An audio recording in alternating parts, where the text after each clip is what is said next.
आपके स्वास्थ्य की चिंता लगी रहती है। बहुत दिनों से आपका कोई भी समाचार नहीं मिला है। क्या हमसे कोई नाराज़गी है?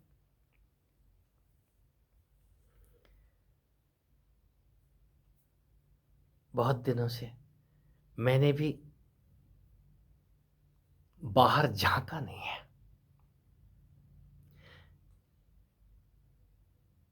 ये आँखें बंद रहती हैं। आपके साथ भी गाहे-बगाहे ऐसा ही होता है। जब आप किसी से बात करना पसंद नहीं करते, यहाँ तक भी अपने आप से भी बोलने का मन नहीं आता। गहन खामोशी में डूबे रहना पसंद करते हैं। कोई हमको डिस्टर्ब ना करे, लिहाजा आप भी फ़ोन को एरोप्लेन मोड में लगा देते हैं। ये मेरे बहुत सारे साथी करते हैं, करना चाहिए। यदि आपको कुछ अच्छा नहीं लग रहा है, तो घर के कोने में, ये एकांत में चले जाइए और तब तक उस एकांत का आनंद लीजिए, जब तक आप बिल्कुल तरोताज़ा होकर के अंदर से इतने भर नहीं जाते कि अब तो बिना बोले रहा नहीं जा रहा है। तब तक उस चुप्पी का मजा लीजिए।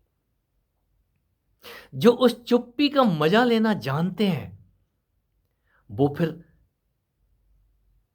दूसरे की चिंता नहीं करते, दूसरे क्या सोच रहे होंगे। दूसरे तो दूसरे ही हैं। वो दूसरे सिर्फ उनको जब तक आनंद आ रहा है, मजा आ रहा है, तभी तक आपकी सुनेंगे। तभी तक वो आप में रुचि लेंगे। ये तमाशा ज़्यादा दिन नहीं चलता। बहुत जल्दी ऊब पैदा हो जाती है। यदि आप ऊबे नहीं हैं, अपने से मत ऊब जाना। हम जिस दिन अपने से ऊब जाते हैं मित्र, उसी दिन आप अपनी उस मृत्यु सरीखी अवस्था को जल्दी ही प्राप्त होते हैं। यहाँ जो भी अपने से ऊबा है, वो या तो ऊपर चला गया या बीमार हो गया है। योग और ध्यान का रास्ता ऊबने का नहीं है। यहाँ अपार धैर्य की जरूरत होती है। हमारा स्वास्थ्य खराब हो गया है, हमको लूज मोशन लग गए हैं, हमको बोलने का मन नहीं कर रहा है। इस सारी की सारी अवस्थाएं हैं। कोई भी सदा को एक सा नहीं रहता। क्या तन और क्या मन, ये दोनों ही ग्राफ बदलते हैं। कभी मन गार्डन गार्डन होगा, कभी मन दुखी होगा, और यही हाल इस तन का होता है। तो दोनों तो आप नहीं हैं, आप कुछ और हैं। इस तन रूपी कृष्ण की शरण जाके देखिए। जो भी इसकी शरण कहा है, जिसने भी शरण को ग्रहण किया है, शरण को पा गया है, इस तन के अंदर एक बलराम भी है। आपका बल, वो बल जब वो जागता है तो ये रीढ़ सीधी करके बैठ जाता है और इधर उधर देखता है। वो कन्हैया तो कहीं दिख नहीं रहा। वो कन्हैया दिखेगा कैसे? कन्हैया का तो कोई रूप नहीं है।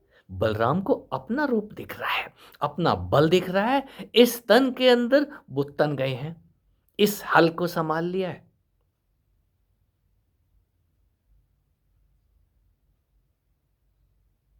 ये योग सस्ता नहीं है। और कोई जब इस योग की राह से गुजरता है, तो सबसे पहले उसका इस अद्भुत हल से सामना होता है, हल धर से सामना होता है। और जिसको आप श्याम कहते हैं, कान्हा कहते हैं, कृष्ण कहते हैं, उसका कोई आकार ना होते हुए भी वो आपको महसूस कराता है, मैं हूं दाऊ, मैं हूं दाऊ। तो वो किधर है? आपके इस तन को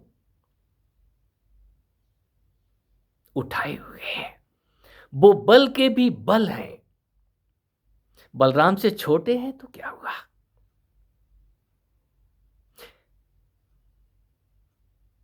बलराम, आप इस तन में उठती हुई शक्ति को बलराम जानिए, और ये तन जिंदा कृष्ण, अंदर और बाहर। यही गति आपको राम, लक्ष्मण और मां सीता के साथ, यदि हनुमान सीना फाड़ के दिखा रहे हैं तो वो फाड़ के कहीं अंदर झांकी नहीं लगी हुई है, आपके ही इस तन के अंदर प्राकट्य है उस अपार बलशाली धनुर्धारी प्रभु श्री राम का। साथ में वो शक्ति स्वरूपा, जिनकी ताकत से वो धनुष को थामे हुए हैं, उठाए हुए हैं, उन तरकशों को और उस बीज रूप तीर को उन्होंने उसकी नोक पे अंगूठा लगा रखा है। लक्ष्मण, सब कुछ इस तन के अंदर। जब ये झांकियां दिखती हैं तो यही आंसू इसी तन का अभिषेक करते हैं। हे सुदामा, तुम इस द्वारिका की तरफ पहले क्यों नहीं आए? इस तन रूपी द्वारिका की तरफ पहले क्यों नहीं आए? ये चरण तुम्हारे कांटों में इधर उधर घूमते रहे, पूरा लहू लुहान करके तुम मेरे पास पहुंचे हो। फिर कृष्ण, सुदामा नहीं रोते, पहले तो सुदामा रोते हैं, फिर कृष्ण रो रो के इस तन के ऊपर जलाभिषेक करते हैं, अपने ही उस सुदामा रूपी शरीर का चरण पखार पखार के, चरणों से लिपट लिपट के होता है। और जिनको होता है वो फिर किसी चीज के मोहताज नहीं है, अपनी ही दुनिया में मदमस्त। हम तो अपने चरण ही पकड़े रहते हैं, अपने चरण को पकड़ के आंसू ही बहाते रहते हैं, अपने चरणों को रगड़ते रहते हैं, अपने सिर को रगड़ते हैं, अपने हाथों को रगड़ते हैं। ये क्रिया योग है क्या? ये कोई योग नहीं है, ये प्रेम रोग है। और जिसको ये रोग लग गया है उनसे पूछो, ऐसा लगता है कि मैं ही स्वामी त्यागी पुरी हूं, ऐसा लगता है मैं ही कृष्ण हूं, ऐसा लगता है मैं ही सीता और राधा हूं। एको हम द्वितीयो नास्ति। उस एक को जानने के बाद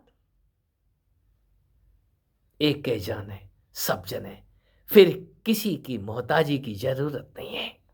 कोई आए या जाए, एकांत हो या ना हो, आप सदा ही उस एकांत में रहेंगे, और आपका एकांत फिर कोई चुरा नहीं सकता। आपकी मस्ती आपकी फिर निजी है मित्र। शुभकामनाएं मेरी सखियों को, जिन्होंने अपने स्वामी को जिंदा कर दिया।